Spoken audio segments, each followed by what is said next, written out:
Innal hamdalillah nahmaduhu wa nasta'inuhu wa nastaghfiruh wa na'udzu billahi min shururi anfusina wa min sayyiati a'malina may yahdihillahu fala mudilla lahu wa may yudlilhu fala hadiya lahu. Asyhadu an la ilaha illallah wahdahu la syarika lah wa asyhadu anna Muhammadan abduhu wa rasuluh. Allahumma shalli wa sallim wa barik ala Muhammad wa ala alihi wa sahbihi ajma'in, amma ba'd. Qala Allah ta'ala fi kitabihil karim, a'udzu billahi minasyaitonir rajim.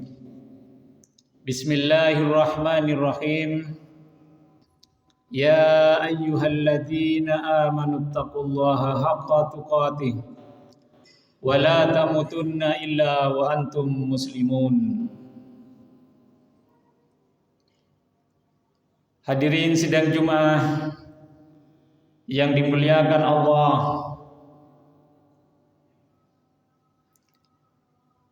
pada kesempatan yang mulia ini, marilah kita sama-sama mengingat nikmat yang telah diberikan oleh Allah Subhanahu wa taala kepada kita sekalian, untuk senantiasa kita syukuri sehingga kita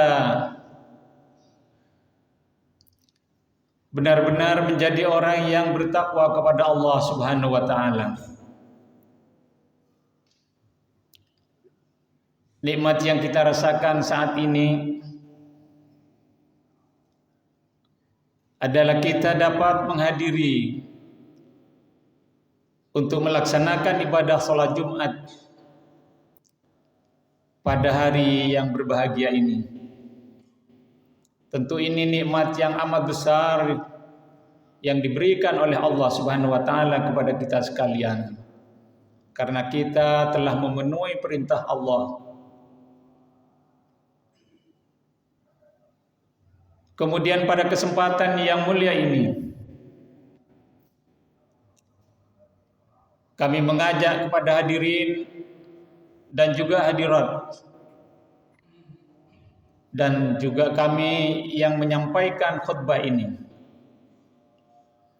untuk senantiasa tidak bosan, tidak jenuh, tidak putus asa, meningkatkan keimanan kita di tengah-tengah kehidupan yang penuh dengan cobaan dan tantangan ini,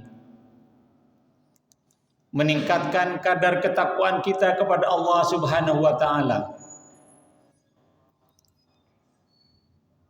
Kita laksanakan apa yang memang diperintahkan oleh Allah,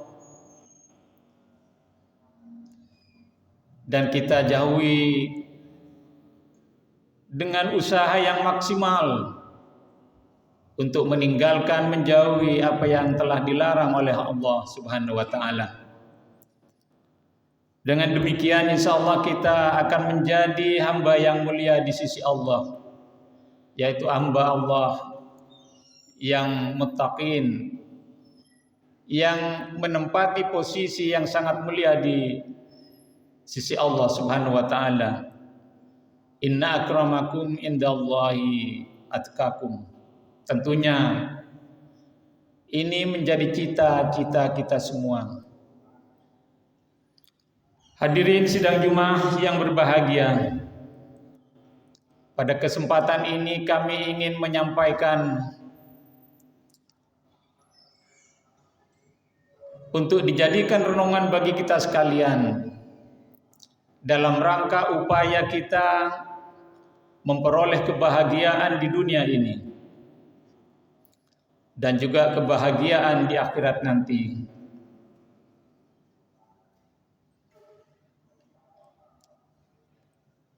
Pada kesempatan ini kami ingin mengajak kepada hadirin sidang Jumat yang berbahagia bahwa kita hidup di dunia ini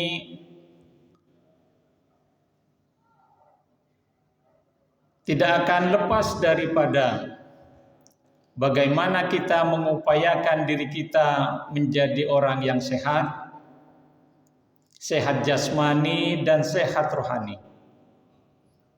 Bisa melaksanakan ibadah dengan khusyuk kepada Allah Subhanahu wa taala.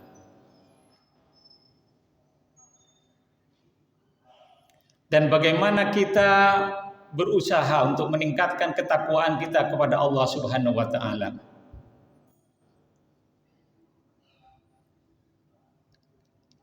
Kita butuh makan, kita butuh minum untuk memberikan kekuatan dalam diri kita agar apa yang diperintahkan Allah bisa kita kerjakan.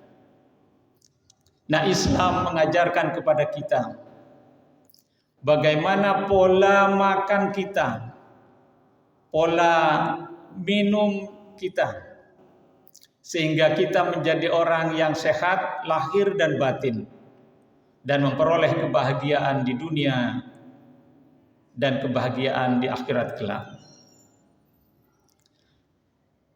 Disinyalir dalam kehidupan masyarakat kita, dari sekian jumlah umat Islam di Indonesia, ada yang menyebutkan 87,2%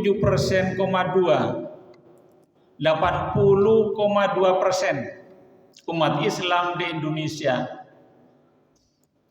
yang hidup dari Sabang sampai dengan Merauke, khususan umat Islam. Itu ada yang mensinyalir bahwa kesadaran untuk mengkonsumsi makanan halal dan thayyibah itu sangat minim, sangat rendah. Ada kecenderungan seringkali tidak memperhatikan pedoman yang telah diberikan oleh Allah Subhanahu wa taala. Bagaimana kita mengatur makan dan minum setiap hari, yang itu menjadi kebutuhan dari setiap orang yang beriman, dari seluruh manusia. Kalau standar makan yang kita lakukan dalam satu hari ada yang 3, ada yang 2 kali. Tapi tambahan dari makanan-makanan itu tentunya sangat banyak.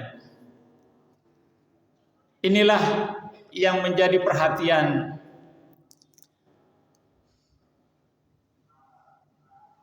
bagaimana kalau kita mengkonsumsi makanan-makanan yang sudah tidak sesuai dengan tuntunan dari Allah Subhanahu wa taala.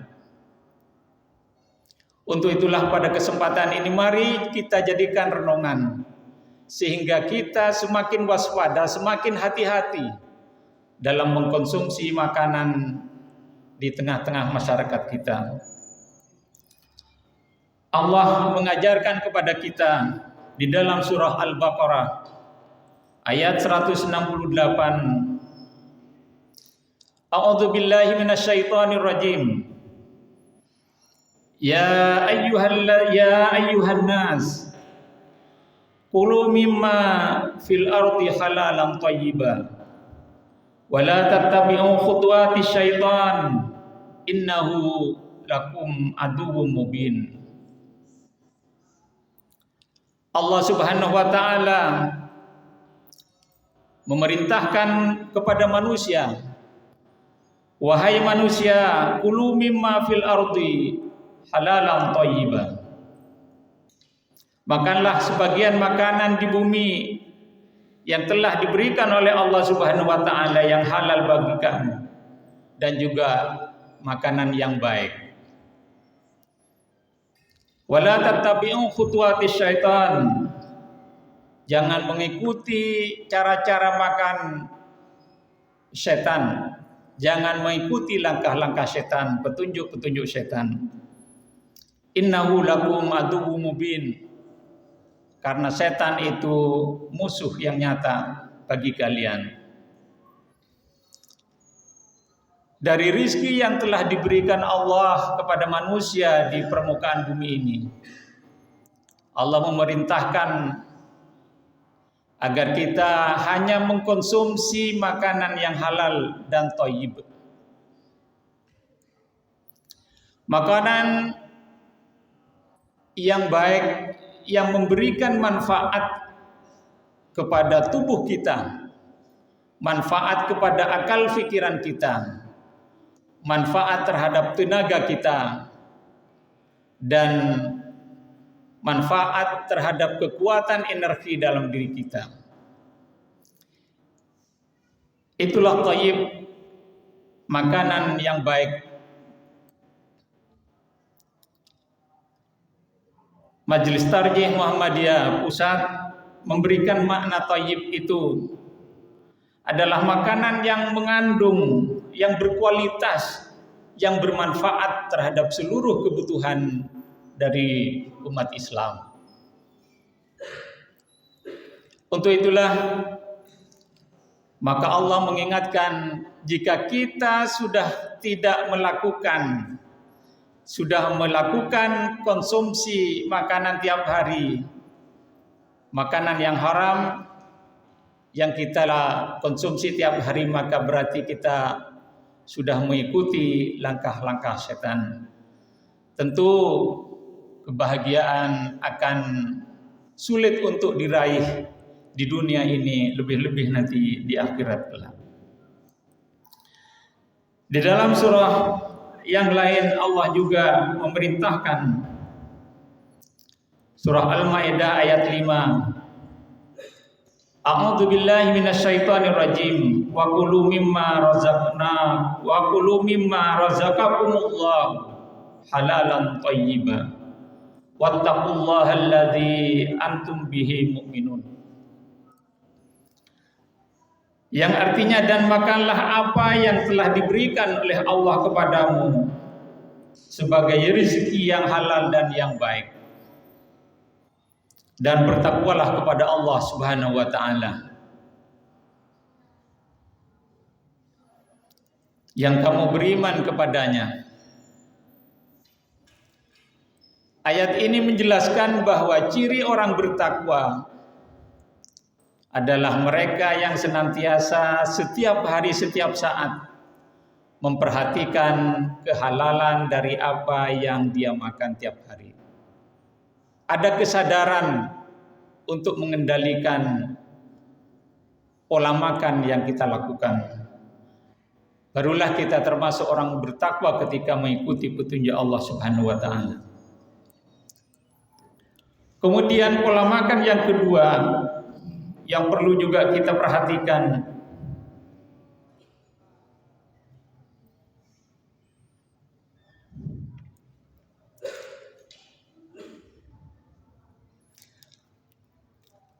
kita tidak berlebihan dalam mengkonsumsi makanan. Kadar kebutuhan manusia tidak sama antara yang satu dengan yang lain. Ada yang sedikit makannya hanya 1 piring atau mungkin setengah piring. Ada mungkin 1 piring atau lebih sedikit. Namun yang jelas adalah Allah memerintahkan agar kita tidak melebihi dari kebutuhan kita setiap hari. Kebutuhan makanan kita yang kita konsumsi tiap hari. Allah Subhanahu wa taala berfirman dalam surah Al-A'raf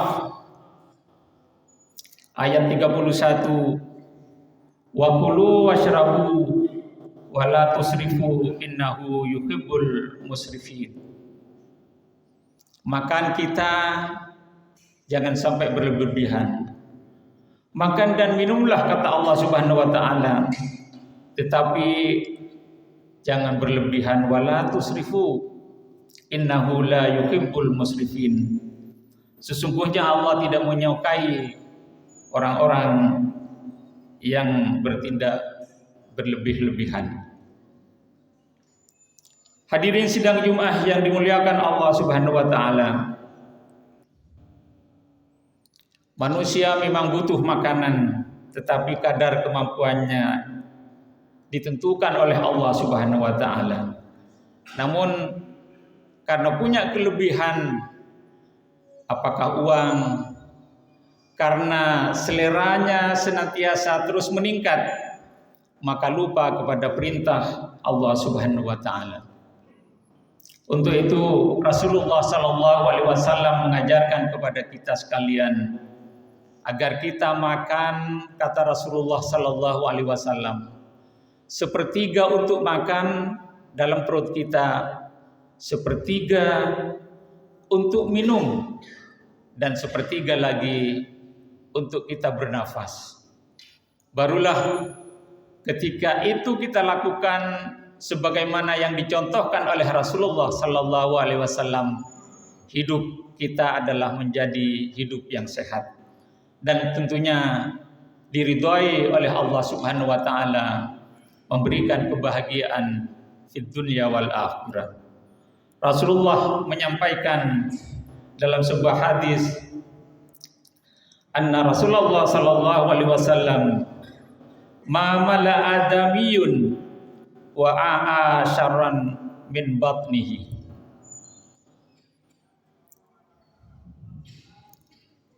Bihasbi ibni adama luqaimatun yuqimna sulbahu fa inna kana la mahalata fa'ilan fathuluthun li ta'amihi wa thuluthun li syarabihi wa thuluthun li nafsihi. Rawahu Tirmidzi wa Ibnu Hibban. Rasulullah mengajarkan kepada kita sekalian agar kita dalam makan tiap hari, kata Rasulullah sallallahu alaihi wasallam, hanya beberapa suap saja. Kemudian manakala kita punya keinginan untuk menambah, karena ada rasa zat yang mengenakkan, yang mendorong hawa nafsu makan kita, Rasulullah memberikan opsi sepertiga untuk makan, sepertiga untuk minum, dan sepertiga untuk bernafas. Mungkin kita merasakan bagaimana kita ketika berlebihan mengkonsumsi makanan tiap hari. Ada perubahan-perubahan dalam diri kita. Ada rasa sesak dan sebagainya.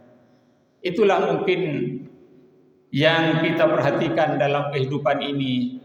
Sehingga manakala kita betul-betul mengikuti petunjuk dari Allah Subhanahu wa taala, insyaallah kita hidup sehat dan kebahagiaan akan diraih. Kemudian yang ketiga adalah hemat. Hemat adalah bagian dari cara hidup kita. Sekalipun kita banyak memiliki uang, tapi bagaimana kita meminit agar kita tidak termasuk orang-orang yang nantinya akan menyebabkan kehidupan kita tidak diridhoi oleh Allah Subhanahu wa taala. Jadi boros adalah bagian dari pekerjaan setan, kata Allah Subhanahu wa taala. Untuk itu kita dianjurkan dan diperintahkan oleh Allah Subhanahu wa taala di dalam surah Al-Isra ayat 26 sampai dengan ayat 27. Wa atizal qurba haqqahu wal miskin wa ibnas sabil wa la tubadzir tabdira. Kata Allah Subhanahu wa taala, dan berikanlah kepada keluarga-keluarga yang dekat akan haknya, kepada orang miskin dan orang yang dalam perjalanan, dan janganlah kamu menghambur-hamburkan apa harta yang telah dimiliki secara boros. Innal mubadzirina kan ikhwanas syayatin wa kana syayatin li rabbih kafura. Sesungguhnya pemborosan itu adalah saudara-saudara setan, dan setan itu adalah sangat ingkar kepada Tuhannya. Hemat adalah bagian dari cara hidup kita, sehingga kita akan menikmati kehidupan ini dengan kehidupan yang diridhai oleh Allah Subhanahu wa taala. Untuk itu mari kita dalam kehidupan ini senantiasa mengikuti petunjuk Allah Subhanahu wa taala, termasuk yang terkait dengan cara makan dan minum kita, mengkonsumsi makanan dan minuman kita dalam kehidupan setiap hari. Dan inilah mungkin bagian dari takwa kita kepada Allah Subhanahu wa taala, sehingga membawa kita pada kehidupan yang lebih baik, yang memberikan kebahagiaan di dunia dan di akhirat. Ini yang dapat kami sampaikan, mudah-mudahan kita bisa melaksanakannya dan kita mudah-mudahan diberi kekuatan oleh Allah Subhanahu wa taala untuk senantiasa sadar akan mengkonsumsi makanan yang halal dan makanan yang thayyibah. Barakallahu li wa lakum fil Qur'anil azim wa naf'ani wa iyyakum bima fihi minal ayati wa dzikril hakim. Aqulu qawli hadza wa astaghfiru innahu ghafurur rahim.